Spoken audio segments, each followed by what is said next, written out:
just love me a cheesy intro. It makes me so happy. So welcome everybody back to my 32 fan series where I'm talking to one fan from every single NFL team. Today, we're obviously talking about the Kansas City Chiefs. But if this is the first episode that you're listening to, there is a plethora of others either released or coming. So make sure you check those out because they're all entertaining and you can find out more about your team, other people's teams, whatever the teams that you're going to play, whatever that means for you. So I will stop talking because everybody's here for you. Oh, and before you start, all of your information will be in the description. So whatever you share with me, I'll make sure to put it in there so everybody can find you very quickly. But now I'll be quiet. If you want to introduce yourself and just let us know anything you want us to know about you, and then tell us how long you've been a fan of the Kansas City Chiefs.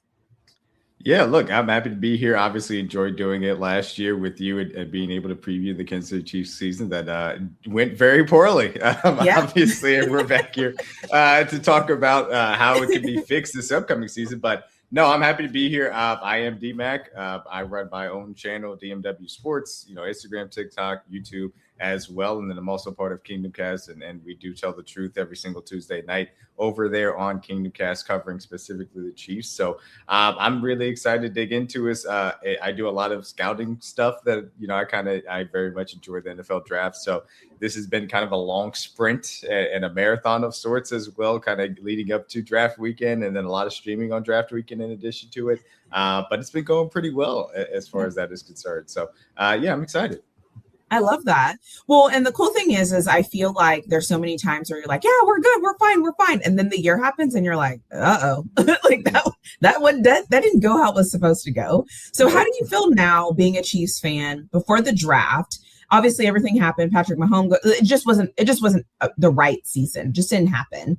How are you feeling though, now that it's over, you're transitioning, you're into a new year? What are your thoughts right now? I would say my thoughts are a little bit mixed. I'm excited that you get to turn the page. I'm excited that, we got to pick high up in the draft, and we had a lot of draft assets in general as far as that was concerned. So I'm excited to see the new pieces as well that we added. I still have concerns and question marks as far as this specific offensive coaching staff. And obviously we brought in Kenneth Walker and what that's going to look like. We'll dig into it more, but I still have question marks about what the scheme changes that I need to see happen. Obviously Patrick Mahomes' injury is going to be another thing that is a concern. And then defense staff being able to implement this new era of Chiefs football is also going to be a question mark too. So I'm excited, but they still have the nerves and questions as well. Yeah. Okay. So let's talk about the draft. I know that you do a lot of draft stuff. So because of you doing all of that and then seeing your draft picks, what word would you use to describe the draft that you saw? I would say defensive, which obviously, he's like, oh, it's just one of the two, offensive, defensive, but it was very defensive heavy. And in a lot of respects, given the fact that this defense needed a lot of athletic help, some juice injected, it makes sense. And obviously trading away Trent McDuffie, Jalen Watson, moving on to the Los Angeles Rams is a piece of that. But also the fact that this defense had gotten slow. At the second level, I thought that they just were not giving enough help up front as far as defensive line with Chris Jones in that standpoint too. And the back end had lacked talent in that aspect. So you go out, you add some interesting pieces in free agency, guys like Kader Kohu, a guy who was a really good nickel before he ended up getting hurt last year. A guy like Alohi Gilman, who gives versatility at the safety spot. A guy like Kyrus Tunga, who could play up front next to Chris Jones as well on early down run snaps. And then you go into the draft and add Mansur Delane, Jordan Kennedy, Peter Woods, R. Mason Thomas, injecting juice into this defense that I think they badly need. Makes a lot of sense too. So I would say it's a defensive draft. It is slanted that way. It took our first offensive player taken was in the 5th round. That was Emmett Johnson, a running back of all the positions. And ultimately we'll see how that ends up working out. But definitely defensive would be the word to describe this Chiefs draft for sure. Okay, that's fair. Is there a day 2 or day 3 pick that you were thinking, okay, this could end up being a steal? This one could work really well. Yeah, I mean that's probably the funny thing about it. We only made one day 2 pick, and I'm hesitant, I would say, to consider him a steal on Mason Thomas, though I think that he can be a good player for us. But as far as day 3 is concerned, I actually do like Jaden Kennedy a lot, who was a nickel out of Oregon. And I think there's a possibility that he steps in day 1 and is able to be the starting nickel for us. And given how important that position is really across the entirety of the National Football League, and the versatility that you ask as far as defending the run, being able to defend some slot wide receivers, being able to be competitive versus some tight ends as well. That aspect of that position and what he brings to the table could end up, paying dividends. So I think that he would be the most likely candidate for a day 2 or day 3 steal. And still got some other ones that are interesting, but that would be the one I'd pinpoint. Yeah, Okay, I'm going to ask you something about Jeff Caldwell once we get through some of these questions, because I actually really like him. So I'm just curious to know your If thoughts. you like this video, now is a perfect time to take a second and hit that like button and leave us a comment in the comment section below. So who's the one player from the draft class that you think will make the biggest immediate impact?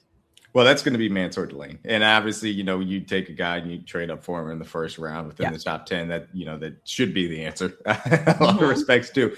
But look, this is a guy that's going to be asked, in my opinion, to be cornerback 1 from day 1. I think him and Noah Williams will play outside, and he put Kennedy on the inside, him or Cato Crow, who will compete for that spot from day 1. But this is a guy that's going to be looked at saying, hey, we went up, we got you. We felt like you were easily a blue chip level prospect. If we paid the price, a premium of sorts to be able to make that happen. And we think that you're going to be a chess piece for Steve Spagnuolo, not only to put on certain wide receivers that are high caliber in the National Football League, but also to move around and feel comfortable going inside and out, depending on what the scheme calls for. So immediate impact is going to land on him. And that's not to say that our Mason or Peter Woods or Kennedy can't make an impact as well, but it's definitely going to be a spotlight day 1 on him to be able to be cornerback 1 for this team moving forward.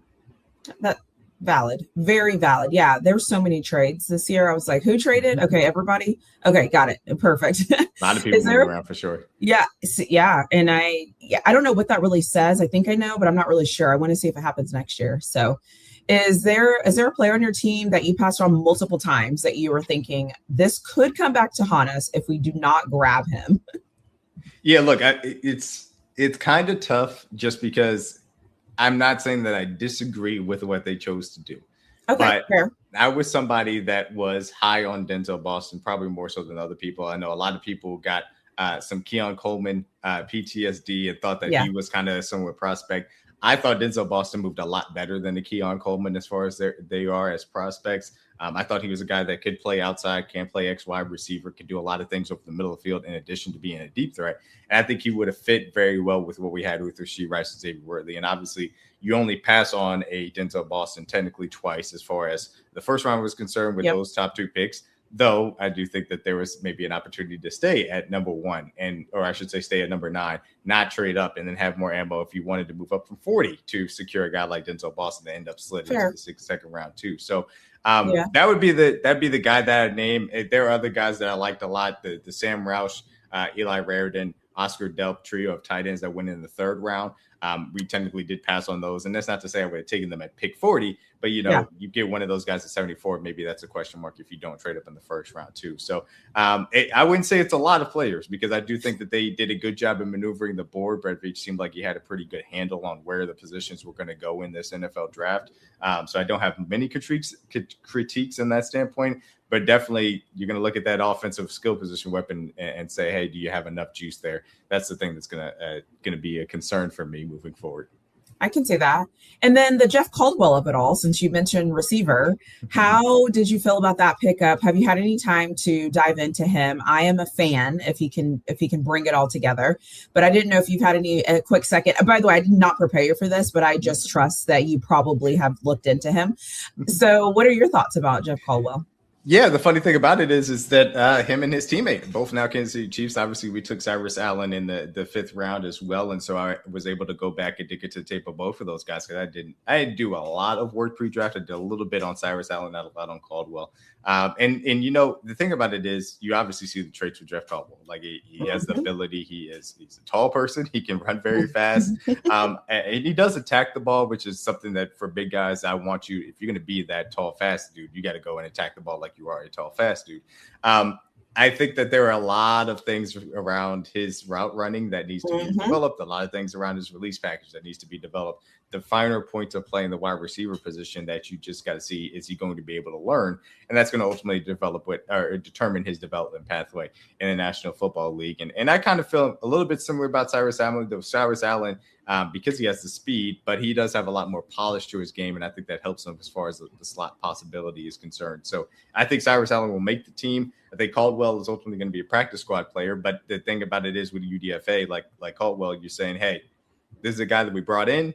Let's have him try and have like a Tershawn Wharton, who I think is the best possible outcome for a UDFA type of career arc, where it's like, hey, you're going to be on practice squad for a year. We're going to continue to work you in here. We're going to continue to allow you to learn the system. We're going to see where you're at a year from now. You go into camp. Hey, can you make the roster next year? If you can make the roster in year 2, then you're talking about, all right, now we're having a roster. If somebody goes down, then you can start to show some flashes. And then you get into year 3 and year 4 to where you can maybe be a part of a rotation and might make an impact. So that's kind of the pathway for Caldwell. And he has the traits to possibly develop into that. It's just about if he can be able to make those strides. Yeah, he has the 2 things you can't teach. Can't teach speed, can't teach height. It just is what it is. You cannot. You absolutely cannot. Okay, so let's transition to the team a little bit. Obviously, or what is the talk about Patrick Mahomes? Is he going to be ready for training camp? I think I saw a video where he was kind of throwing, but I don't know what your takes are about him, but like, where do you feel like, will he be ready game 1? Let's just go there. Do you think he'll be ready to go game 1? I think that he's going to play game 1 because he's a maniac. Perfect. There's been one video that he put out himself in which he was doing, just kind of a 50% walk through, and he did end up, planting and throwing in the video. It was said that he was in the background of doing some snap counts of the rookie minicamp. It wasn't a verified video of him being there, but it just said that it sounded like him in the background of doing the snap counts. There was also a story written by Nate Taylor, who's a good friend that is the Kansas City writer for ESPN, and he said that Patrick Mahomes is expected to participate in some manner as far as OTAs is concerned. So, I say all of that to say Patrick Mahomes is a maniac. He will not sit out. I think that he is going to play week 1. Is that going to ultimately be the best decision? We will certainly see how things go from there. I hope he is safe, obviously, and hopefully the way that we can make this offense structured around to make sure that he can get himself back up to speed. But as far as that is concerned, I expect to see him out there week 1 for sure. Yeah. Well, and when did he get hurt? Was it November?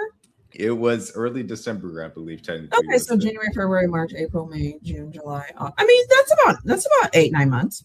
Yeah. He might not run around a lot, but just to be there and throw and all of that. So he's always healed a little bit quicker than people said, whether it's the ankle injuries in the playoffs or the first time that he got hurt in 2019 when he dislocated his kneecap. I mean, he's somebody that just comes back from things quicker than most other athletes. And and I know the way that he attacks rehab as far as the work ethic is concerned. So I'm not surprised that he's going to end up being there week 1. Okay.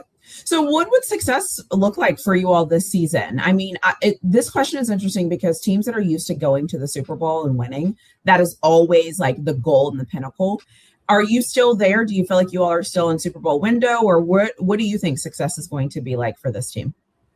Yeah, I mean, that's the most interesting thing, because every single year that you have Patrick Mahomes on the roster, it's like, hey, it's Super Bowl or bust. And that's a very normal thing. However, coming off of the year that we just had, in which it felt like so many things were wrong, so many things had to be fixed, holes on this roster and questions to be answered, it feels like that's an unfair, kind of bar to set at. I would say that success would be for this team to obviously be back in the playoffs, to win double-digit games throughout the regular season, and get back to playing a style of football that, in my opinion, is fun to watch, particularly on the offensive side. I think that the defense needs to get off the field on third down. Certainly, there's no question about that. I mean, it was pitiful as far as that aspect was concerned last year. But I would say that the style of play needs to be fun offensive football, and that it involves some schematic, evolution that needs to happen for Andy Reid and stuff. And that's ultimately why, because I have the questions about the coaching staff, and obviously Mahomes is coming back from injury, it's tough for me to say that the bar is Super Bowl or bust.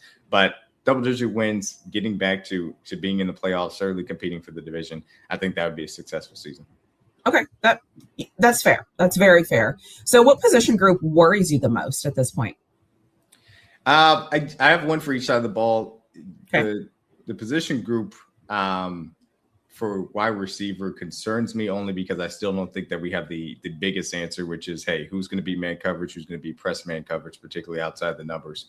And it's not a traditional offense in which you need a traditional X wide receiver, because that's not the way that Andy Reid does things. But I think in the scope of evolution of the offense, that does need to happen more. You need better blocking from your wide receivers to be able to be a factor in the run game in that standpoint too. So I think that that's a piece of it for me that I think is something to watch out for. And then as far as the other side of the ball, linebacker is still a question mark, particularly because of what the rotation looks like. I don't think that you can do another full-time season of Nick Bolton and Drew Tranquill together, because they both lack too much athleticism for that to work. There's just too much ground to cover over the middle of the field. You can have a guy like Jeffrey Bassa play next to Nick Bolton, because Jeffrey Bassa has a level of athleticism to cover ground at the will linebacker position. Drew Tranquill just doesn't have that anymore. And that's a very difficult thing to overcome, even if you do improve the front, which I think that they have, even if you do have a better back end, which I think is possible. It's just that second level does concern me on the defense. That's fair. Where has this team improved the most from last season? Well, I'm inclined to say that it's the defensive line rotation. And I still think that we could use another edge signing, like a guy like Cam Jordan, to add to that defensive line rotation. But it'd be almost impossible to be worse than we were last year, in my opinion. That's also a piece of it. Chris Jones just had no help. But Kyrus Tonga on early downs to be a run stuffer, significant, a significant upgrade over guys like Mike Pennell or Derek Nottie. I think Omar Normalat being healthy would help a lot, especially if they drop his weight back to where he was at Tennessee and allow him to kind of rush the passer. Peter Woods, I think, will be a significant upgrade over anything that we had next to Chris Jones for sure in that standpoint too. And then on late downs, if you really do use our Mason Thomas off the edge to get after the passer, that'll allow you to be able to generate a pass rush outside of just Chris Jones that I think will be very important too. So those additions, I think, will make the defensive line significantly improve, and then ultimately should make the entire defense significantly improve. Okay. And then what do you think your team will do better than most teams in the NFL this year? That's a good question.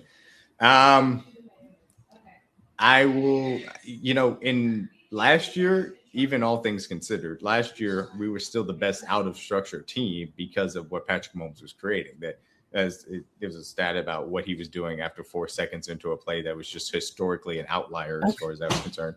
You then have the question of, can he do that even after the ACL injury, of course? So you can't necessarily hang your hat on that as much as you want to. I mean, I think that the safest answer based on everything right now for me would be, I think our offensive line can be one of the best in the National Football League. I think Josh Simmons would be helpful. Awesome. Yeah, it would help. It definitely would. I think Josh Simmons is awesome. Kingsley Sumatillo was an above average to good guard for the majority of last year. Creed Humphrey is the best center in the league. Trey Smith is very good as right guard. And I think Jalen Moore can be serviceable, which if he's your wink link on the offensive line, I think that means you have a really good offensive line. So I think that that's probably the safest answer to land at. But I would say the more upside answers was, I think that we could have the best interior defensive line in the National Football League because of Chris Jones, Tonga, Omar Normalat, and Peter Woods. I think that's very much on the table. And I think our running back room, because I like Emmett Johnson, I like Kenneth Walker as a 1-2 pairing a lot as far as that's concerned, could also be better than a lot of teams too. Okay. So before we get to the fun round, I just have like a Patrick Mahomes question. What is something that you feel like he does very well that he doesn't get a lot of credit for, but it helps just the offense overall? Yeah, I mean, I think that in the respects, well, I would say two things. One, that I don't think that he gets enough credit for is the throws that he creates over the middle of the field. I still don't think that he gets enough credit for, because a lot of people see the deep ball accuracy, which is more comes and goes and more middle of the pack. I don't think that he gets enough credit for how accurate it is over the middle of the field, particularly for the fact that he doesn't have a lot of wide receivers that give him opportunities to take advantage of that too often, because he will throw into tight windows or create windows that aren't necessarily there. It's just sometimes he gets let down by his weapons even when he does that. And then the second thing is I don't think that people understand the levels of of weight that we put on his shoulders, particularly last year, because of the offense and how bad it was in the structure of the play that was designed and how much he had to do out of that structure, as I mentioned earlier. And it was historical. And it was so much so that I think that it contributed to his injury, because we had to ask him to do so many different things outside the structure of the offense. There wasn't anything easy in the offense. And I think that that's a big thing to be able to harp on. There was no handing the ball off to Derrick Henry. There was no throwing it up to T. Higgins or Joe Burrow. Those things didn't exist as far as the offense was concerned. He had to create so much. And even when he did create it, sometimes, unfortunately, they still let him down. So that would be the two things that I'd say I point to: the middle of the field stuff and out of structure stuff. But I don't think that he gets enough credit for it. Okay. Can you imagine if he had a T. Higgins or a Jamar Chase or a Justin Jefferson or like and insert anyone here that's like dominant playing receiver? I mean, that would be insane, but it would be. I mean, this is the thing about AJ Brown, right. These guys that you talk about, I mean, everybody had the knock on him for years. It was like, oh, well, yeah, Tyreek Hill and Travis Kelce, but you know what he did with those guys. He had 5,000 yards and 50 touchdowns. He won MVP. Yeah. He won a Super Bowl. So he proved it with those guys. And then even if you took Tyreek Hill away from him, all he did in 2022 was win a Super Bowl MVP and MVP in the same season, which no quarterback had done in the 2000s. So that's the level of player we're talking about, where yeah, you could say what he is with these circumstances. Well, he's one of the best of all time with those circumstances, and even without the circumstances, he still was one of the best of all time. Yeah. So, it's been a struggle. I think it's due to some circumstances outside of his control. I think even he would admit that he feels like he hasn't played necessarily his best football, to say the least. But I just want us to continue to put the talent around him so that he can shine, and hopefully have some easy things in the offense for him to fall back on. It doesn't feel like a struggle for him to create things every single down. Yeah. Okay. So let's get to the fun round. And I asked you about Patrick Mahomes because I feel like I know how you're going to answer the first question. But the first question is your quarterback confidence from 1 to 5. 1 being, please get this guy out of here ASAP. And 5 being, he can stay here as long as he wants to stay here. Yeah, I'll make it a 6, and he could stay here even after he doesn't want to stay here. Please, for the love of God, don't let him walk out the building. So love it. It's as high as it possibly could be. Yeah, love it. Okay, or your coaching staff trust level from 1 to 5. Yeah, this is going to sound crazy because of how much these guys have on their track record. And to be clear, I think Andy Reid is one of the best head coaches of all time. I think Steve Spagnuolo is one of the most unique coordinators that he could deserve Hall of Fame conversation because of what he's done as a defensive coordinator. But it's like at a 3.5 right now. And I'm still on the positive side, and I still think that they're better, or I should say they're better advantages than not. But because of some of the decline as far as the offensive scheme that I've seen over the past few years, not being able to get under center, not being able to use play action passes effectively versus modern defenses as well, not doing the route adjustments that I feel are necessary to get these things up to snuff, not investing properly as far as the offensive position coaches are concerned. It looked bad last year in a lot of respects, that these guys weren't even really getting real direction or coaching. And I think that was a big piece of it too. So Andy Reid has a lot of questions to answer, and he's put a lot of it on his shoulders of saying, I'm not bringing in an outside offensive coordinator. I'm just going to bring EB back. I'm the guy that can fix this offense. We got Kenneth Walker, but I don't need another wide receiver for now, obviously. Those are the things that are now on Andy Reid's plate to say, hey, I can fix this offense with my scheme evolution, and it's going to be on him to answer that question. And then on the defense side of the ball, I've had more personnel questions, too much Shamari Connor in the slot. The types of pass rushers that Steve Spagnuolo has selected as well, what he's done to Omar Norman a lot, putting weight on him where I didn't think that would be the smartest thing. The linebacker rotation, again, is a big thing for me. So those are questions that Steve Spagnuolo has to answer. I still think that, when game plan wise, he's still one of the best in the National Football League. We just need to see it on a week in, week out basis with the personnel that he's putting out there to be able to execute it too. So still positive than not on this defense and on this coaching staff at a 3.5, but there are questions that they need to answer, in my opinion. Yeah. Who do you think is going to carry the team this year, offense or defense?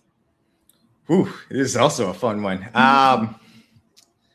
Again, going back to what the draft class looked like, it looks like the defense, because they've gotten the reinforcements. But I still have enough questions where I don't know if I completely lean on it. I think that they're going for a pretty balanced attack of saying, hey, we just want to get the offense to top 10 levels, and we want to have the defense to top 10 levels and feel like they're balanced out. I don't know if I can say that either one of these units is looking like it's going to be elite. I would say ultimately probably the offense has a higher ceiling.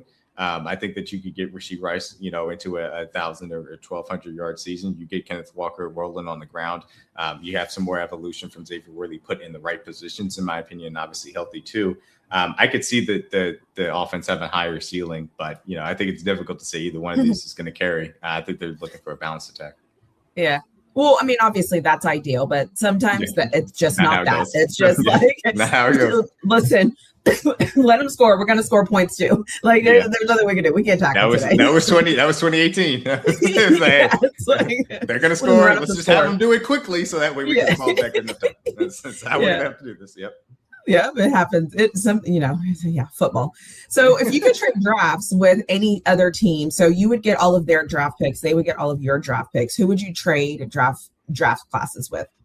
Well, look, it's difficult only from the standpoint of you obviously, and this applies to every team. Every single team has different needs going into a draft, different ways that they want to address different positions as well.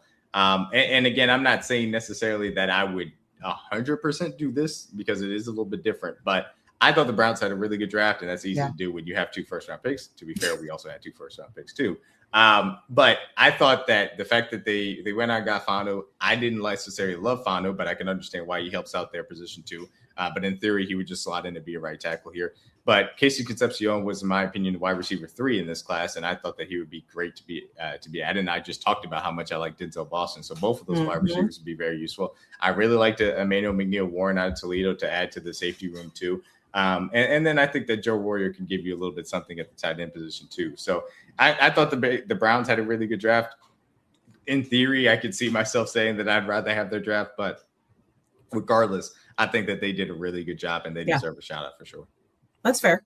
And that's why I like the question, is because everybody is approaching it differently. Some people are talking about like who got a quarterback. Some people are like, well, they got more offensive players and defense and we need them, or like whatever. So I just like to see how people are assessing their teams. It's always cool. So is there a this always happens to us moment for Chiefs fans where you are like in the game and it happens and you're like, of course that just happened. Of course, this is the situation. What is that for you all?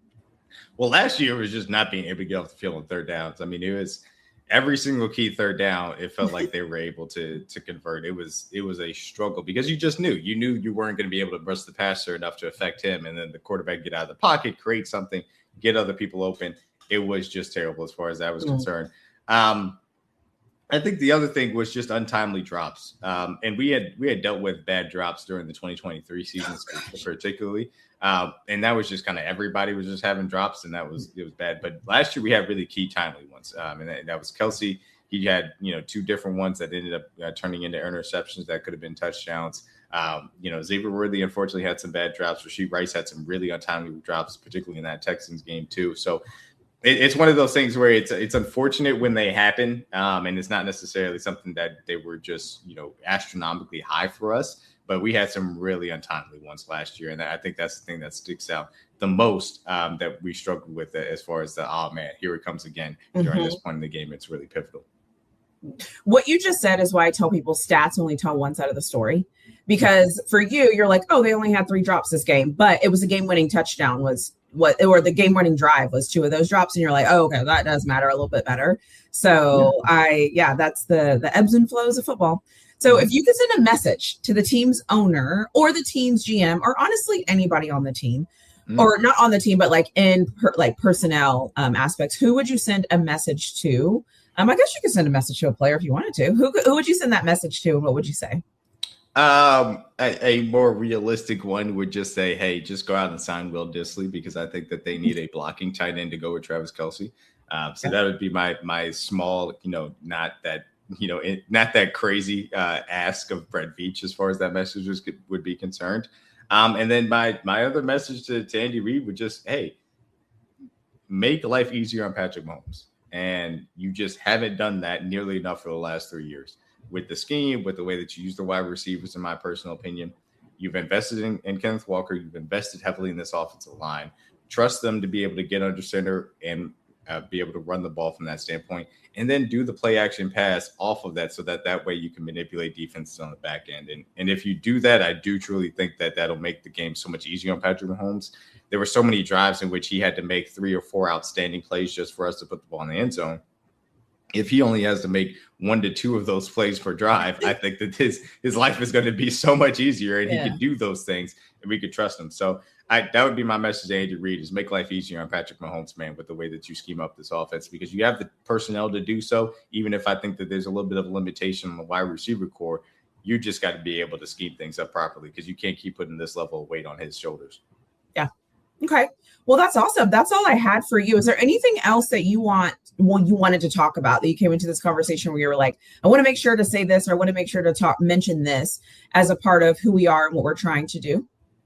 Yeah, I mean, the thing that I would say is, because of everything that's been talked about as far as the Kansas City Chiefs, because of how down the year was last year and where we're at, I think this is an interesting point of pivot in the chapter of Patrick Mahomes, particularly here in Kansas City. And you have had the first 3 championships, and that's kind of a part of that dynasty. And now it feels like, hey, he's going into his age 30 season. This is now a turning of page moment as well. And this draft was very pivotal for what it's going to set up moving forward in that standpoint too. So I personally have to kind of reset my expectations and understand where we want to be at. And it may not necessarily be a championship level team this year, but I think that you can build to that for the future. But I really do think that I've got to see some of these coaching staff questions answered. And that's a big piece of it for me, because if they don't make the proper adjustments, then I don't know how much, confidence I'm going to have in their vision for the future. Because at a certain point, it's like, all right, if you haven't adjusted by now, I don't know when you're going to. So that's really the big thing for me as far as a point of emphasis is concerned. I talked about it. They could use another free agent wide receiver, a guy like Jawan Jennings. If he wants to come here, I think he would do a really good job of beating man coverage and also adding a blocking element outside the numbers, which would be really nice. I said their defensive end short, Cam Jordan, it would be the first guy to come to mind. And I mentioned tight end Will Dissly. So we'll see if any of that happens between now and obviously the start of the season. But I think those are some of the things that they could target to help fill out the rest of their roster as we get into it. Okay. Amazing. Well, I always appreciate talking to you about the Kansas City Chiefs. And I also appreciate that I know that I can just throw in random questions and you'll have an answer for them. So thank you for that. And the other cool thing too, is I will leave all your information in the description so that people can access it. If you want me to add the collaborator tag, I'll do that as well. So that it'll just pop up on your feed so people can see it. The other thing I just want to say too, there's a lot of people who watch football, cover football, talk about football. And it's always important and interesting to find people on all the different scales of it. Like some people that are just starting, some people that are whatever. But I appreciate the amount of detail that you take for not just the starters on your team. You always know the other people that are on the team. And I think that that's super important because it gives a good overview of how you're viewing the total team and not just the starters. We spend so much time talking about starters that when the next person comes in, nobody knows who it is because no one's talked about that person. And so I just want to commend you for talking about everyone and making it an inclusive team and not just, the guys we know, the people that we know that have a name. I think it's important that you do that. So I just want to thank you for that because it's helpful for me because I'm a weirdo and I watch everyone's content. So it's always nice for me to listen and be like, oh, okay. All right. I heard that name. And so anyway, so I just wanted to commend you and tell you great job on that. And then other than that, anything else you want to say, you can say it and then we'll end on whatever you say. No, look, I certainly appreciate that compliment. It's really cool to be able to dig into these guys' stories, and they've worked incredibly hard. And to be on an NFL roster, point blank period, is something that makes you a very unique athlete to be able to do so. So it's a tip of the cap to these guys, but I think it's also important because you never know when all of a sudden a guy's going to go down and your number is called and you have to step up. And those are the types of stories that are really cool as far as the National Football League is concerned, obviously across all sports too.